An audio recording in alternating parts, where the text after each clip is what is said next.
تمام دنیا کے مسالم جو ہے ان پہ مظالم اٹھائے جا رہے ہیں. صرف برما کی اگر ہم بات کر لیں تو برما میں ہم نے دیکھا کہ وہاں پہ 90% جو ہے بدھ بخشو ہیں.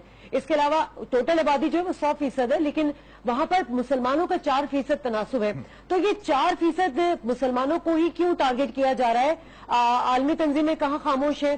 مسلم امہ کا کردار آپ دیکھیں نا, OIC کو آپ دیکھ لیجئے کہ صرف ایک رپورٹ یا ایک مذمتی بیان دینے کے علاوہ کچھ بھی سامنے نہیں آیا. اگر آپ مجھے معذرت کے ساتھ اجازت دیں مسلم امہ پہ, ہمارے ملک کے ملاؤں کو آپ دیکھ لیجئے, بڑے بڑے پیٹ والے ملا ایک ملک کے لیے تو وہ روز جلوس نکال رہے ہیں, جلسے کر رہے ہیں اور بہت ساری باتیں کر رہے ہیں, لیکن ان کو برمیز مسلمان اس لیے نظر نہیں آ رہے کہ یہاں سے کچھ پیسے ملتے ہیں اور مزید پیسے مل جائیں گے. برمیز مسلمان کو تو آپ کو اپنی روٹی میں سے آدھی روٹی دینی ہوگی جی. لیکن آپ اگر اقوام متحدہ کو دیکھیے, کیونکہ میں نے وہاں 4 سال کام کیا ہے, مجھے وہاں کے معاملات کا معلوم ہے, آپ بین الاقوامی طاقتوں کو اگر دیکھیے تو یہ خبریں صرف پاکستان میں نہیں ہیں. میں آج کو مبارکباد دوں گا, آپ کی ٹیم کو مبارکباد دوں گا کہ آپ نے اس آواز کو اٹھایا ہے, لیکن یہ خبریں بین الاقوامی میڈیا میں کئی دنوں سے آ رہی ہیں اور مسلسل آ رہی ہیں. ان کی حالت زار بھی دکھائی جا رہی ہے, لیکن ان کی خاموشی بھی ایک سوالیہ نشان ہے, شاید اس لیے کہ ہم صحیح مسلمان بھی نہیں رہے. ہمارا اسلام حکمرانوں کی بات کر لیں یا برمی حکومت کی بات کر لیں تو ان کا تو اپنا ایک مفاد ہے, اور وہ مفاد یہ ہے کہ چونکہ وہاں پہ سرکاری طور پہ کوئی مذہب نہیں ہے, بخشوؤں کا جو ہے وہ بہت زیادہ ان کا ایک اہم کردار ہے برمی حکومت کے ساتھ. اسی لیے فوج نے اور برمی حکومت نے اس کو جانے دیا کہ اگر مظالم ہو رہے ہیں تو ٹھیک ہے, کیونکہ ان کا ووٹ بینک ہے. آنگ سان سوچی کی بات کروں گی, نوبل انعام یافتہ ہے وہ, اور امن کے لیے جو ہے ان کا بڑا نام ہے. برما ان کا اپنا دیس ہے. نیلسن کی منڈیلا نیلسن خاتون سمجھا جاتا ہے ان کو, ان کے آلٹرنیٹ پہ. لیکن میں انصار بھائی آپ کو یہ بھی بتانا چاہوں گی کہ انہوں نے صرف ایک کمنٹ دیا تھا, ایک ان کا بیان سامنے آیا تھا, اور یہ آیا تھا 20 اپریل 2013 کو جاپان میں. انہوں نے اس وقت کیا کہا تھا میں اپنے ناظرین کو بھی سنانا چاہوں گی, اور آپ بھی اس کو سنیے پھر ڈسکس کرتے ہیں. میں تشدد کی پرزور مذمت کرتی ہوں, خواہ وہ کسی نے کسی پر بھی کیا ہو. یہ بات اہم نہیں کہ بدھ مسلمان پر یا مسلمان بدھ پر تشدد کرے, تشدد ہوتا ہے. روہنگا کے حوالے سے یہ ہے کہ وہ برما کے شہری ہیں یا نہیں, اس بات کا انحصار اس بات پر ہے کہ ان کی برما میں قانونی حیثیت کیا ہے. یہ بھی بات اہم ہے کہ 1982 کے سٹیزن شپ کے قوانین اور آج کے سٹیزن شپ کے قانون کی کیا حیثیت ہے, یہ ایک الگ بات ہے. What we have to find out is whether all those who are entitled to citizenship under the present law have been given citizenship. لیکن دیکھنا یہ ہے کہ وہ تمام افراد جو اس مسئلے میں پھنسے ہوئے ہیں کیا ان کو تمام شہری قوانین ملے ہیں یا نہیں, اور یہ کہ وہ قوانین بین الاقوامی انسانی حقوق پر پورے اترتے ہیں یا نہیں. اب یہ برما کی حکومت کی ذمہ داری ہے کہ وہ ان لوگوں کو برابر سے حقوق دے سکے گی یا نہیں. To face the issue of citizenship. جی ناظرین, یہ بیان آپ نے سنا جو کہ 2013 میں یعنی 2012 میں مسلم کچھ فسادات پھوٹے تھے, اور اس کے بعد 2013 میں ان کا یہ سٹیٹمنٹ آیا تھا. انصار بھائی, آنگ سان سوچی جو کہ بڑا نام ہے ان کا, لیکن انہوں نے بڑے مطلب ایک اپنے آپ کو سیفلی کھیلا ہے یہاں پہ, کیونکہ ابھی بھی اپنے ناظرین کو بھی بتا دوں اور آپ کو بھی بتا دوں کہ یہ ایک طرح سے امیدوار بھی ہیں پریزیڈنٹ کے لیے, پرائم منسٹر کے لیے برما میں. اور جیسے میں نے پہلے بات کی تھی کہ جو بخشے ہیں وہاں پہ بدھ بخشو ہیں, ان کا بڑا کردار ہے گورنمنٹ کے ساتھ, تو وہ نہیں چاہتی کہ وہ ان کو ناراض بھی کرے اور اس سے ان کا ووٹ بینک بھی جائے. سوچی کی جو بات کی ہے شازیہ آپ نے اس وقت, سوچی کے 2 پرابلم ہیں. نمبر 1 یہ کہ اسے نوبل انعام مل چکا ہے, اب اس کے بعد تو کوئی ایوارڈ نہیں رہا ہے, وہ اس کا پورا ہو چکا ہے خواب. اب رہ گئی ہے اس کی صدارت و وزارت عظمیٰ, تو اس نے ظاہر منافقت تو کرنی ہے, سوری ٹو سے, مجھے بعد لفظ نہیں استعمال کرنا چاہیے, لیکن ظاہر ہے کہ جو سیاست ہو رہی ہے اس میں منافقت ہے.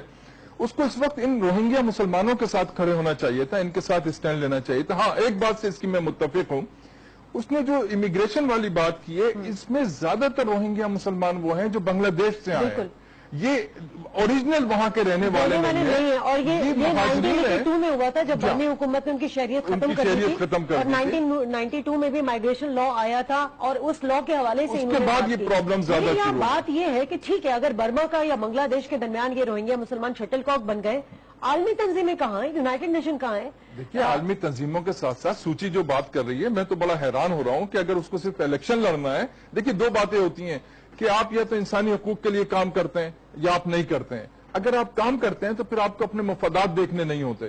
اگر آپ نے اپنے مفادات دیکھے تو پھر یہ نوبل انعام آپ کے لیے آپ اس کی حقدار نہیں رہتی. آپ اس کی حقدار اس لیے ہیں کہ آپ عوام کے لیے آواز اٹھاتی ہیں.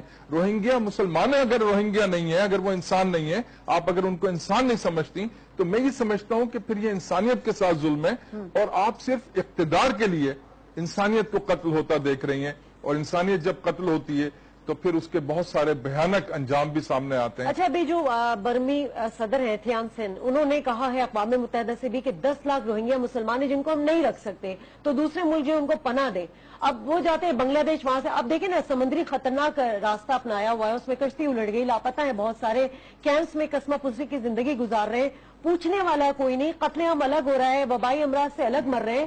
تو دنیا جاگے گی کب یہ اقوام متحدہ سو کال جو ایک بلڈنگ بنائی ہے نیو یارک میں؟ شازیہ جی 8-10 ہزار کے قریب لوگ نکلے تھے وہاں سے, جو ایک فگر ہے, اندازہ ہے, اس میں 8 سے 10 ہزار لوگ نکلے تھے. اس میں سے کوئی 2 سے 3 ہزار انڈونیشیا اور ملیشیا پہنچے ہیں. اس کے علاوہ کتنے لوگ مسنگ ہیں ابھی تک کسی کو نہیں معلوم. اب یہ کہا جائے کہ جی جو گم ہوتا ہے تو اس کے گھر والے بتاتے ہیں, یہ تو پورے خاندان ہیں. 6 مہینے کا بچہ ہے, 2 مہینے کا بچہ ہے, 80 سال کا بوڑھا ہے, یہ پورے خاندان نکلے ہیں وہاں سے پناہ کے لیے, کیونکہ ان کی مساجد کو شہید کر دیا گیا ہے, ان کے گھروں کو آگ لگا دی گئی ہے, انہیں نماز کی اجازت نہیں ہے, انہیں شادی کے لیے پرمیشن لینا ہے, انہیں بچہ پیدا کرنے کے لیے اجازت لینی ہے کیونکہ مسلمان آبادی نہ بڑھے. اور یہ مسلمانوں کی نسل کشی ہے برما میں. اب یہ جو لوگ نکلے ہیں, میں آج آپ کو دعوے سے کہتا ہوں کہ مجھے اندازہ نہیں ہو رہا کہ کتنے لوگ سمندر کی نظر ہو چکے ہوں گے, کتنے لوگ ڈوب کے مر چکے ہوں گے, کتنے 3,000 اگر پہنچے ہیں تو فگر تو جو نکلا ہے وہاں سے بہت زیادہ ہے. اور اگر یہ ہم کہیں کہ برما کی حکومت ایسا کہتی ہے کہ وہ ان کو پناہ نہیں دے سکتی, تو یہ تو انہوں نے اپنی جگہ وہاں خریدی ہے, انہوں نے وہاں پہ اپنی جگہ بنائی ہے. اگر وہ وہاں پہ رہ رہے ہیں اور ان کو ایک دفعہ امیگریشن ہو چکی ہے اور وہ روہنگیا مسلمان ہیں, صرف اس لیے آپ ان کو جگہ نہیں دے سکتے کہ وہ جگہ دینے کے لیے آپ قتل عام تو نہیں کریں, ان کو جلائیں تو نہیں, ان کے جسم کے ٹکڑے کر کے ان سے کھیلیں تو نہیں. کتنے بچے آپ سوشل میڈیا کے بچے ڈوبے ہوں گے, بوڑھے لوگ ڈوبے ہوں گے, آپ کو اتنا احساس نہیں ہے؟ اچھا انصار بھائی, اب یہ بتائیں کہ یہ ہم نے پولیٹیکلی اس کو ہم ہٹا دیتے ہیں, ہم ہیومینٹیرین اینگل لیتے ہیں اس پہ, کہ ہم کیا کر سکتے ہیں, اس مسئلے کا حل کیا ہے؟ دیکھیے مجھ سے اگر آپ پوچھیں نا, مسئلے کہ یہ تو حل نہیں ہے. دیکھیے جو لوگ جہاں رہتے ہیں نا, انہوں نے وہاں اپنا ایک سسٹم بنایا ہوتا ہے, ایک گھر بنایا ہوتا ہے, اور آپ انہیں کتنے ہی کچھ کہیں وہ اس گھر کو چھوڑنے کے لیے تیار نہیں ہوتے. ہمارا فرض یہ ہے کہ کم از کم اسلامی ممالک اٹھ کھڑے ہوں, اگر باقی دنیا نہیں اٹھ رہی, اسلامی ممالک اٹھ کھڑے ہوں اور برما کی حکومت سے بات کریں. برما کی حکومت سے بات کرنے کے بعد ان کو مجبور کریں کہ یہ ان کا حق ہے, وہ ان کا حق ان کو دیا جائے, ان کو وہیں پہ آباد کریں. اور میرے خیال یہ کہ اسلامی ممالک کے پاس اتنی طاقت ہے, اتنا پیسہ, اتنی قوت ہے کہ اگر وہ چاہیں ان کو وہاں آباد کر سکتے ہیں. ان کو سمندروں میں ڈھونڈا جائے, ان کو تلاش کیا جائے اور ان کو ڈوبنے نہ دیا جائے. تو اب آپ یہ بھی بتائیے کہ جو یونائٹڈ نیشن کا ایک نمائندہ گیا تھا فل رابرٹسن, اور اس نے یہی بات کی کہ وہاں ہمیں ایکسس نہیں دیا جا رہا, برمی حکومت انہیں جگہوں پہ نہیں جانے دینے کی اجازت دے رہی ہے جہاں پر یہ حالات کشیدہ ہیں. یہ تو اب تو حالات بہت زیادہ کشیدہ ہے نا. جی شازیہ جی, میں تو آپ سے 2.5 سال پرانی بات کر رہا ہوں. میں لندن میں, میرے ساتھ لارڈ نذیر احمد بھی تھے, میرے ساتھ ممبر پارلیمنٹ یاسمین قریشی صاحبہ بھی تھیں. ہم لوگ گئے تھے اس کے برما کے ایمبیسڈر کے پاس کہ ہم وہاں دیکھنے جانا چاہتے ہیں کہ حقیقت کیا ہے. ہم مسلمانوں کی حمایت میں یا مخالفت میں ان کی برمیز کی نہیں جا رہے, ہم وہاں جا کے دیکھنا چاہتے ہیں حقیقت کیا ہے. انہوں نے ہمیں الاؤ نہیں کیا. انہوں نے جب ہمیں الاؤ نہیں کیا تو اقوام متحدہ کو بھی وہ اس لیے الاؤ نہیں کر رہے کہ سچائی سامنے نہ آ جائے. اور اگر سچائی سامنے آ گئی, اقوام متحدہ کی طاقت نہیں ہے. مغرب نواز جو قوتیں ہیں ان کا اپنا مفاد ہے, کیونکہ وہ مسلمانوں کی نسل کشی چاہتے ہیں. اب اس وقت یقیناً امت مسلمہ کا بڑا کردار سامنے آنا ضروری ہے. دیکھیے امت مسلمہ تو خود ایک دوسرے کے قتل میں لگی ہوئی ہے, جو امت مسلمہ آج کل کر رہی ہے, اور ہمارے ملا جو کچھ کر رہے ہیں معافی کے ساتھ. میں اس کو اس انداز میں لوں گا کہ ہم اس وقت اس سے امت مسلمہ سے نکل جاتے ہیں. چلیں آپ مجھے پھر بتا دیں کہ اس مسئلے کا حل کیا ہے, آپ کیا سمجھتے ہیں؟ اس مسئلے کا حل یہ ہے کہ ایک تو آپ نے جو کچھ کیا, تھینک یو ویری مچ, انسانی حقوق کے حوالے سے آج ٹی وی کا, آپ سب لوگوں کا, کہ ایک آواز اٹھی. اب اس آواز کے ساتھ ہمیں آواز ملانی ہے. اگر پوری قوم اٹھ کھڑی ہوتی ہے اور ہم کہتے ہیں کہ بھئی ہم ایک اس انداز میں ان کی مدد کرتے ہیں کہ ہم برما کو مجبور کرتے ہیں, مثلا ہمارا پرائم منسٹر ان سے بات کرے, ہمارا پریزیڈنٹ ان سے بات کرے, عالمی طاقتیں ان سے بات کریں, یعنی اقتدار کے ایوانوں میں جو ہے آواز اٹھانی ضروری ہے. انصار غنی صاحب آپ تشریف لائے. اور ناظرین پروگرام کا اختتام صرف میں اس بات سے کروں گی کہ حضور پاک صلی اللہ علیہ وسلم کا ارشاد ہے کہ تمام مسلمان جسد واحد کی طرح ہیں. جسم کے ایک حصے کو تکلیف ہو تو اس کا درد پورا جسم محسوس کرتا ہے. روہنگیا مسلمانوں کی تکلیف کو محسوس کریں اور ہم سب اپنی ذمہ داری نبھائیں. شازیہ خان کو پاکستان ایٹ 7 سے اجازت دیجیے. اللہ نے کے بعد.